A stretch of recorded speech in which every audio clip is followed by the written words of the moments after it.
Hey everyone, real quick, I wanted to do a couple things here. Take a moment of your time. First, I wanted to practice a screencast. Never did it before, so I'm running it past you guys to see if it works. Also, I wanted to show you what I kind of thought. I wanted to see how this request for aid support would work as efficiently as possible. So what I did is I got this little image off of Google and I embedded a link into it. So if you click it off the home page on Canvas, this is study skills. That's all it's really going to apply to as of now. Just click it, and it brings up that request for aid support Google form that I sent you guys. So that's basically how I see it going. Again, I take this form if you want to use it and do it with however you want.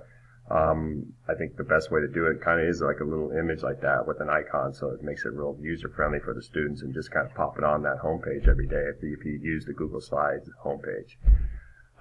Hope that made sense. Kind of bumbling around this morning. I'll see you guys at the meet later on today. All right, see you.